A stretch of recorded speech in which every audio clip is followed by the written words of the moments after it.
Welcome to today's podcast. I'm Louise, and today I'm having a chat with Faye McCann from Clean as a Whistle. And our topic today is social media, because Faye's been a bit of a star on social media. She runs a cleaning company up in Newcastle. Perfect. So tell us what you've done, because you've been quite different on social media to other people. Yeah, and we've done that on purpose. We've been different on purpose. So we try and just stand out from the crowd a little bit. So as I mentioned earlier, we've invested quite a lot of money into giving away free cleaning services for competitions. We give cleaning services to raise money for charities. We gift cleans to people in need if you nominate, or things like Mother's Day and other kind of events like that, where it's nice to be nice to people. So we've given away probably in the region of around £25,000. Shall I just tell everyone what you're doing right now? What? So Faye's got these beautiful nails, and she's sticking stickers onto the front of booklets, and she's kind of talking to me and struggling like crazy to get the back of these stickers It's so off. hard, aren't they, to take off? They are tricky. So you've done an awful lot. So you've given away a lot of free cleans, and you were telling me, how much have you given away over the last 4 years? Around £25,000 worth. That's a lot, but it's not that much when you compare it to what people are spending on Google AdWords, and but it was all part of a bigger strategy for you, wasn't it? It was. So as I say, other people's marketing budget, it's kind of a free advertisement. So say, for example, we put on a competition to win a cleaning package. You'd spend quite a bit on adverts anyway, and we just figured that it gets a more natural reach, and it's people in the area that are going to be entering the competitions. You're not going to get people hundreds of miles away entering them, because we're northeast based. So everybody that was entering them were coming back to enter every single one. They were sharing our other posts, and people that won them were doing even better. They then became like super fans almost. So I've seen your page. They really are super fans, aren't they? Anything that you put on, they're there sharing it. That's brilliant. Which all boosts the algorithm. So say once upon a time, 3 years ago, you might have given somebody a small clean for free. They've then, for the next 3 years, promoted you to anybody that'll listen. They really sort of repay the favour. And in fact, I've got some clients that have come off the back of winning a competition with clean for the whole family now. So I just thought, as an alternative to spending on advertisement, why not give the cleans away for free? You were telling me, though, you'll give away a £100 clean, which is pretty decent clean. Yeah. But what are you getting back from that? So you were saying it's like an advert, but what do you get back? So what you get back, let's just say you give away, as you say, £100 clean. Off the back of that, you're going to maybe get your competition shared maybe 2,000 times. You're going to maybe get 30,000 views on the competition. I always word the competition as an advert, and in bookings, you can hit into the thousands of people that look at that competition. Oh, so for £100 I get this amount of hours, this, I'm going to book it. So you're giving away £100 clean, but you can clear £5,000 back. It's a no-brainer, isn't it? It's a no-brainer. So instead of spending that £100 giving it to Facebook, you're giving it to somebody that wins it. So they're a winner, we're a winner, and Facebook's not, because they've missed the £100. But you don't just do that, because I watch you on Facebook, and there's a lot of lives, but there's a lot of your life, isn't there? Yeah, You really share. Yeah, I try to share a lot of personal things, videos, stories. Today, actually, I'm in the middle of making a day in the life TikTok. So are we going to be on it? Yeah, you are going to be on it. So it's a day in the life of a director of a cleaning company. So it had like me in Tesco this morning, and then it had me getting in the car to drive down. So, but you don't just do Facebook as well. You've TikTok you're doing. Well, new onto TikTok. We've just had the ability to go live on there, because you've got to have 1,000 people to go live on TikTok. So we're building that up, and I'm trying to put a lot more personal life into TikTok. We're on Instagram as well, which we've But got. did you say that's quite new for you, isn't it? It's quite new. We've had the Instagram for a while, but because we're so successful on Facebook and we're fully booked off the back of Facebook, we kind of just left it on the back burner, putting the odd thing on. But we have, over the last few months, started putting some big effort in Instagram. And it's going now the same way that Facebook was going. I've got to say, so we on the DCBN were predominantly Facebook. Obviously, you joined us through Facebook, but there's a lot of people that aren't on Facebook. Yeah. Facebook's declining, and we've had a real push towards Instagram. So we've done, not talking to you, but along the same lines Definitely, as you. yeah, 100%. I've noticed that as well. And the clientele on Instagram as well, from what I've found so far, my personal experience has been that the Instagram clientele seem to be spending more money than the people on Facebook. So we've had quite a lot of, well, I don't know whether you want to call them celebrities, maybe Z-list celebrities, but people in the public eye. They might listen to this, a Z-list. People off some shows. We know what's up in Newcastle. Jordan Shore. Yeah, all of those, We've got some people, famous makeup artists, and all of this has came in off the back of Instagram. Some big Instagram accounts, food accounts, renovation accounts with like 2.3 million followers. So we're trying to partner with all of these people. And this has all come off the back of Instagram. And that's quite different, because I found on Facebook, you can't do those collaborations, whereas Instagram, you really can. And I don't know if you find it, Instagram, they interact more. I'm not saying they don't interact on Facebook, but people quite happily comment an awful lot more. There's less sort of lurkers on Instagram. No, I totally agree with you. And people seem to be a little, maybe nicer's not the word, but as you say, more generous with the comments, more generous with the likes, more generous with the story replies. And you don't get, I don't know if you've noticed this on Facebook, you get the odd critic sometimes. Yeah. And I don't seem to, maybe I'm newer to Instagram, but not had that quite as much. No, we haven't either. As I say, everybody that we've sort of interacted with on Instagram's been great. We've got a few people on there that we clean for every week now, and bless them, they continuously put the similar comments all the time. We couldn't do without you, blah, blah, blah. But how good is that if you were just looking at the page as a potential customer, potential client, to read that? Oh, look, and you can see it's genuine feedback right in front of your eyesight without having to go to like a review section on Facebook. It's right there. The other thing as well that you've sort of pointed out, there is a real trend on Instagram towards I'm going to say Mrs. Hinch's. There's a real passion towards cleaning that we don't see quite as much. It does exist on Facebook, but not quite as much. And people love what we're producing in terms of pictures. You clean a house, and I mean, we're cleaning, what are you cleaning? 20, 30, 40, 50 a day, and you're going picture, picture, picture. And reels and things like that. They love to see the transformations, trying to link those up with some songs that are charting at the moment or that match the videos. It tends to keep people's attention for the whole video. Yeah. And do you have a set amount? Do you try and do it for like 20 seconds, or do you just do whatever you fancy at the time?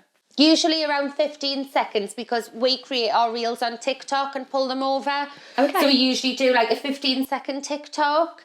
But the reels they bring the comments in, they bring the likes in. Everybody likes a reel though, don't they? I mean, sometimes I'll scroll myself and I think, that's amazing. It's something I'm not even interested in, but you can still see somebody's transformation. And an hour later, you're still scrolling. Yeah, exactly. So what do you think the difference is between, so what am I trying to say, TikTok and Instagram Reels? Or do they flow really nicely into each other? I think they flow really nicely. I think obviously the TikTok, people that tend to be on my TikTok are maybe younger. So some of the music and stuff's a bit different to what I would use for Instagram, but I do think that they flow quite nicely. And I think as a business, to save time, you can make a reel or a TikTok on one and just transport it through to the other. Now, the other thing that you're good at, that I have struggled with, you'll take a song and what is it called, like voice sync to it. Yeah. I have had a giggle at a few of your voice syncs, but you're actually really good at it. Like, I've tried to do it and never published it. Yeah, it's a little bit it was a little bit out of my comfort zone. But once you get into it, it's fine, you know. Are you going to teach me to do it? Yeah, today? we'll do one. We will. Once you get into it, once you post it, you realise that it's not really that scary. The same goes for the likes of your lives. Well, you know, you've seen my social media. I'm always on a live somewhere, whether it be TikTok, Instagram, Facebook. You're a big car liver, aren't you? You get in your car and you're like, stick it on live. Yeah, I just go for the flow now. But I just find that the more natural you are, the less rehearsed you are, the more that people want to watch your stuff, and more importantly, want to book you. I had a bit of a laugh the other day. I went into somebody's house. I was a bit embarrassed, truth be told. And and she said, oh, what do I owe the pleasure of the social media star here to clean? And I was just covering for one of the girls and I was laughing. And she said, oh, I watch you on all of your channels. You're really good. And I thought, oh, you know, that's sweet. And this summer, actually, we were at Edinburgh Zoo. And I live in Newcastle, so, you know, 2 hours away or whatever, in the queue to see the pandas, and someone tapped us on the shoulder and said, are you that girl that cleans on Facebook? And I was like, you know, but that's the kind of recognition that really does do wonders for your business. And let's just talk about your stats for a second. I don't know them, but I'm sure you do. How many followers do you have on Facebook? At the moment on Facebook, I've got around 18,000. That's quite significant, isn't it? Yeah, and then that's 18,000 on the business page, and I've got a good couple of thousand on my personal Facebook, which this area is a bit sketchy. I know not everyone agrees, but I get a lot of clients from my personal Facebook, so I network on my personal as well. I don't spam it up with everything businessy, but I do. If I think, oh, I can see they've opened a new salon in town, add them as a friend on Facebook. They might need deep clean, they might need this, they might need that. So I also network on my personal. So this is really important. I think this is LinkedIn as well. So LinkedIn, it's all about the personal pages, and really your business page is kind of useless. Yeah. But that's the sort of big push on LinkedIn.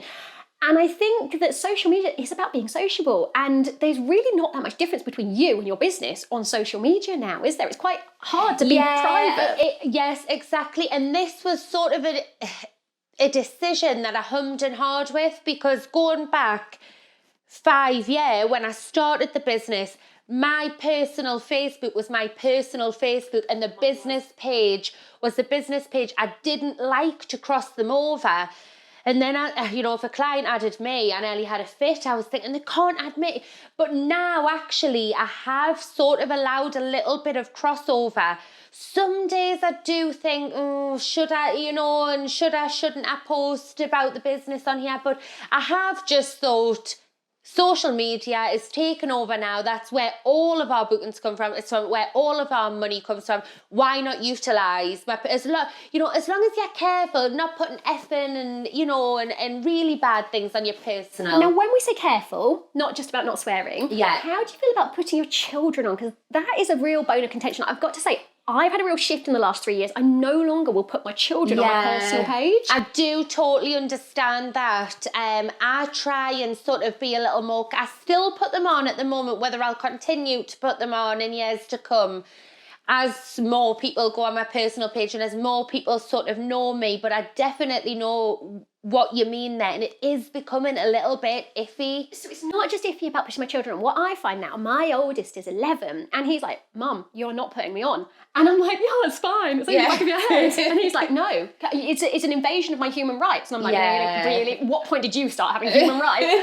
But and so they are so aware. And I think because teenagers are so aware of their social media presence, my children have a right to say no to me. I believe that's true, definitely. And when my oldest is only 6, so maybe in years to come, if he doesn't want to be on as well, you have to kind of respect it, even though it's nice to say, I've read X amount of books about using social media to build a business and things like that, and I do really believe that you have to put a bit on about your personal life in order for people to like you. I think everybody's heard it. You don't buy, you off anybody. You buy off people that you know and people that you like. You buy the person, not the product or not the business.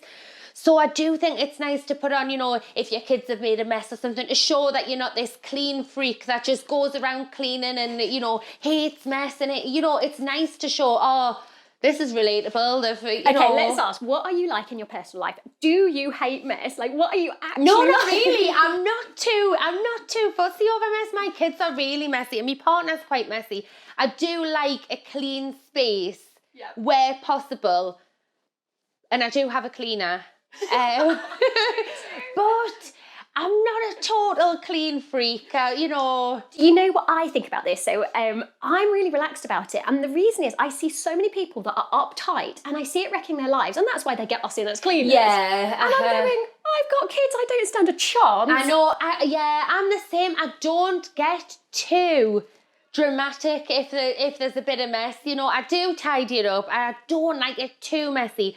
But I'm not, I'm not one of these. Can you go to bed with a dirty dining table? If you've left, can you leave dinner on the dining table? No. Probably not. But I could probably put the plates in the sink and leave the plates for the night, but not on the table. It depends if I've had a few gins or it's been a party, maybe they can stay. But no, I'm not. It's not the end of the world for me. Mess isn't the end of the world. So we know where you are now. If we were to look in sort of 2 years' time, do you see yourself being a social media star? Because we are seeing a real rise in both the brands are paying big money to people like you being influencers.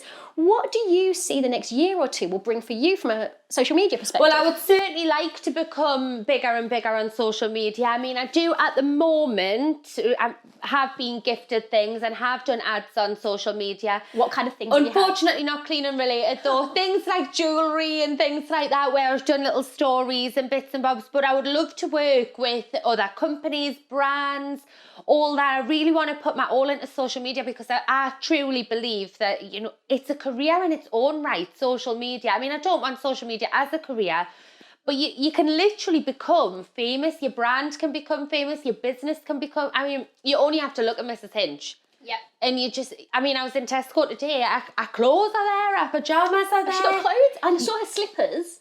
She's got jumpsuits, the lot. I thought, goodness me. And you think, that came off the back of Instagram. I would like to grow our socials to in the hundreds of thousands.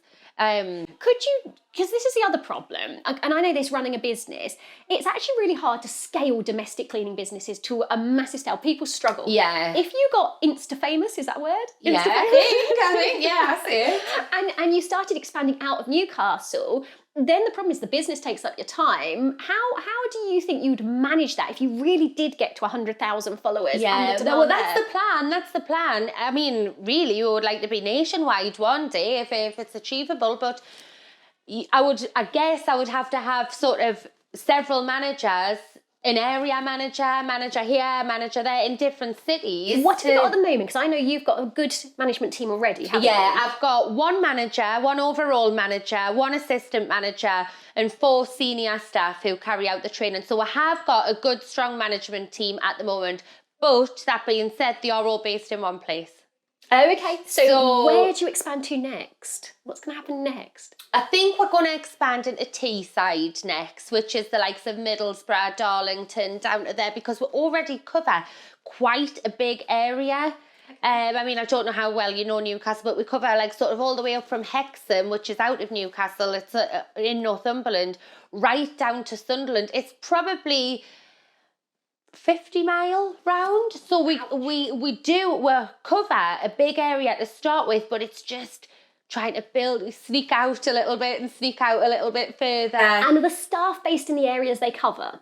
They are now. It didn't used to be like that. We had a load of staff, maybe, 20, 25, and we would send them to different areas on a Monday, different areas on a Tuesday, and pay them travel time accordingly. But what we did find was some staff were quite frank, to be honest, on the podcast, sick of it, and they would leave and I would say, why have you left? Why have you left? Because I had to travel 40 minutes to work and it's too far. I've got kids, I've got to be back, and it just wasn't working. So we had to take a step back and say, look, we've done this wrong. Put our hands up. This isn't the right way to do it. So now what we do is focus on a different area. Let's get some staff down there. Let's train them up. Let's get a good team. leave them to it, and then we can grow naturally from there. So now we do have staff from So you've different got like areas. sub-teams in each different Yeah, area. exactly. And they just cover that 5 miles, I'm guessing? Yeah, they just cover sort of their place. Any of my managers, if one rang in sick or if we had to get rid of one, it's in their agreement that they'll go down and cover that area if needs be in an emergency. Or I'll do it myself, you know, if it needed to do, and I would do it myself. Okay, and that's quite interesting because what a lot of people do is they're scared to take that step back and go, I got this completely wrong. Yeah, we had to do that. Yeah, we got it wrong. We definitely got it wrong. We're sending people too far, especially advertising a job that's flexible in school hours and putting that amount of travel on. We got it wrong, so we had to change it. We had to sort of strip back, think, oh God, you know, how can we fix it? How many staff did you lose before taking that? Because quite a few, to be honest. Yeah. Because they didn't all leave at one time, and you think, oh, okay. And then I thought, actually, do you know what? We've lost a few for this very same. There wasn't really many other reasons coming in. It was all, and I thought something's going to have to change. Yeah. Oh, so we've had that, and it's actually, as businesses, it's quite interesting because one person leaves, and then two, and there's slightly different reasons. And you think, well, that's just them, and that's just them. Yeah, and then you go, do. 7 later, you go, Yeah, is it them or is it me? Yeah, that's exactly what happened with me. I thought, oh, okay, they don't want to go there. That's fine. Change of circumstances. Then you would lose another one that'd say the same. Then it got to the point where I was thinking, right, there's a common denominator here, and that is that they're being sent to cleans, which are too far away. Yeah, and especially at the times of day when they're travelling, it's the rush hour, it's the kids have just been dropped off, you know, so you could add the traffic time on. So we had to take a step back and say, look, that's going to have to change, and we're going to have to get out, step outside the box, think outside the box, and get some people in from different areas. And you've done something else that's quite different, and I've been watching you on social media. So you've been helping me stick stickers onto notepads. Yes. But you're a bit of an expert at sticky stickers as far as I can see. I'm sick of the sight of stickers, but yes. So I've been watching, so you've been sticking around lollipops and love hearts and key rings, and I've not really seen domestic cleaning companies do what you've been doing. Why? What made you come up with this idea? I just really liked it. I like to shop in these little Instagram boutiques and support local businesses, and, you know, might get a bracelet or something, you know, just something cheap. And every time people were sending me these lovely parcels with nice crepe paper or, you know, a lollipop or a packet of sweets, and it really made us smile. And it really, even if it's just something, a bath bomb that I'd bought, I thought, you know, that's really nice that somebody's done that. And I thought, so how can I do something that's also going to make people smile? I would like to hope that they smile when they come home and see a clean house, because that's what they're paying for. But some love hearts don't help. Yeah, exactly. Well, exactly. So I thought, oh, we could get some lollipops, and now we've got pillow chocolates, and now we've got love hearts, and we just have like a big range of things. We got some mugs, and I just thought if we could just leave like maybe a nice note or just a lollipop for the children or something like that. And the feedback of it was really, really lovely. People were taking the time some of my clients I barely speak to, you know, and they were taking the time to say thank you so much for the love hearts for the children, or thank you so much for the lollipops. They went down a treat, and we, you know, and little things like that. And I thought, oh, it's a nice touch and it's working. So we've just sort of like expanded on that. And I'm guessing they don't cost you much at all. Not much at all. I mean, the stickers, a penny? Less than that, they're a fraction of pence, aren't they? Not even 1 pence.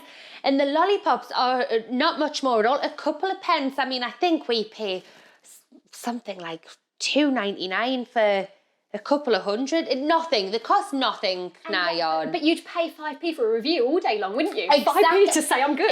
Exactly. And I have noticed a huge correlation in between leaving a sweet treat and getting a review. Yeah.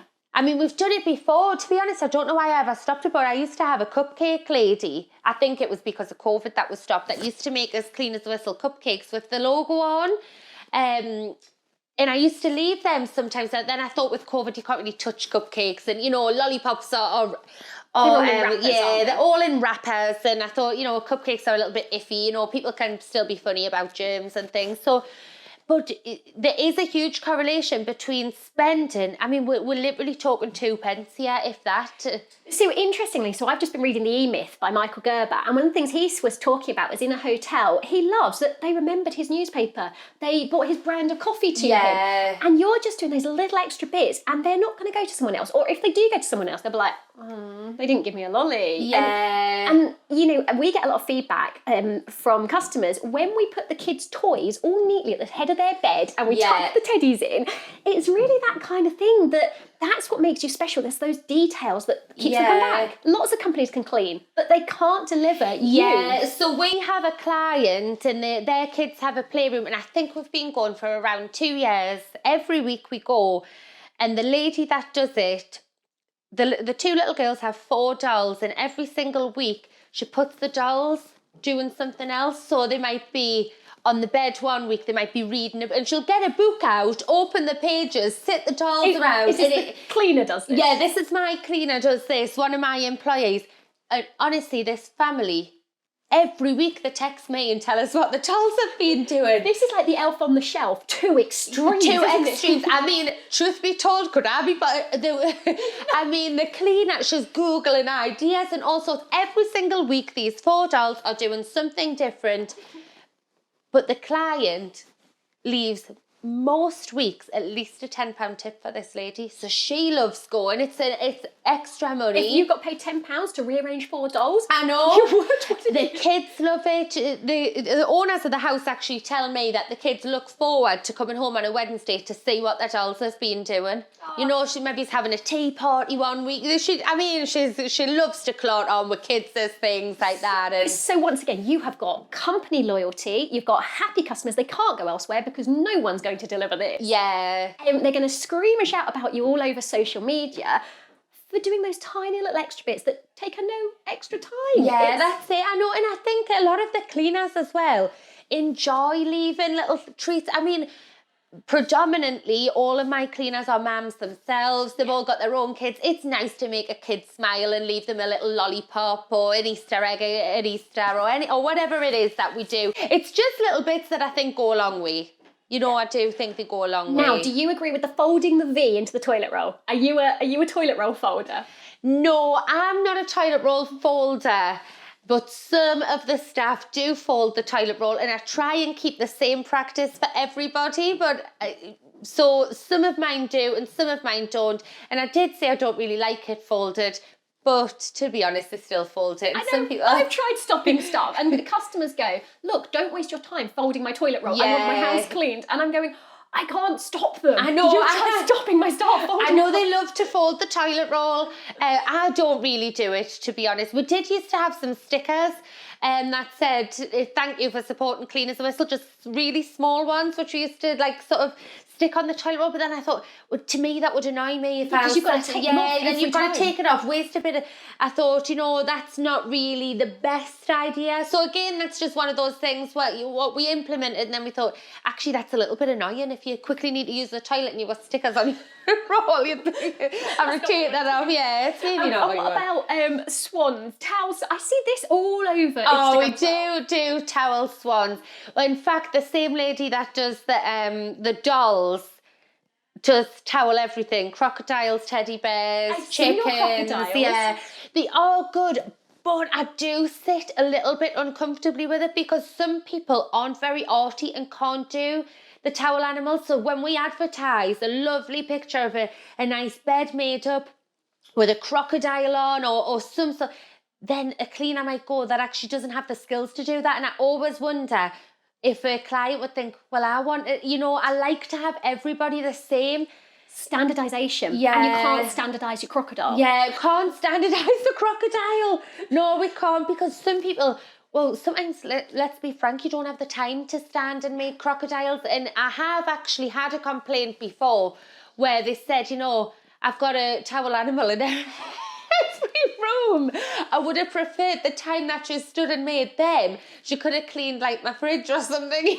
You know, and that's the point. Customers are very clear. Some love it and it stands you out, and others they go. Yeah. And this is the other thing I notice about cleaners. Some are really visual, and that finish in that room, that bed has never been straighter. Yeah. Whereas others have pulled out that bed, clean behind it, but the bed might have a few little crumples in. Yeah. And when you're trying to standardise a company, it can be really hard to go, well, what do we deliver? I agree, yeah. Because you can't have that perfect bed and the headboard clean behind. Well, you can with enough time. No, I totally understand. It is a bit of a funny one because some people can whip a towel animal up in 2 minutes, which is absolutely great, but then others can be stand there trying to do something like that for a good 10 minutes. As you say, in that 10 minutes, you could have the bed behind the bed done, you could have something extra done. And then as a client, you think, would they prefer the towel animal? Or are they going to prefer the cleaner house, which they're actually paying good money for? You know, you could ask them this. This could be on your question at the start. What would you rather do? Have us clean behind your bed? Or do you want a crocodile or a swan? I know. It's a nice touch. Things like that are nice touches, but you do have to make sure, obviously, that the job that you're being paid for is done to a high standard, because, you know, you couldn't leave crumbs, as you say, or a skirting board undone, or marks on a light switch. And leave dogs beautifully done. Yeah, and just have, you know, towel animals everywhere. It's nice. It's nice as a lovely touch, and it does go down well with 99.9% of customers. But if a member of staff is going to do that, there need to be a good cleaner that's got the house cleaned. You know, it's no good having crumbs and and having an amazing display like a jungle when you walk in of all the towels. So luckily, the main lady that does all our towel animals is a really good cleaner, so she doesn't get any negative feedbacks. Yeah. But you know, that could happen. That definitely could happen, especially when you're climbing up to like almost 50 members of staff that we've got. That's a lot of people to teach. Yeah. How to make. And it's you've got to standardise that, or put in the system to standardise it. So given that we're talking about social media today, we've covered pretty much all the social media there. So we're going to wrap up for today. Okay. Faye, we've gone on to a lot of subjects. It's been such a pleasure speaking to you. I'm going to spend the next 2 days. I may drag you onto another podcast. But thank you so much. It's been lovely having you here with us today. Oh, thank you, Louise. Thank you. Bye. Bye.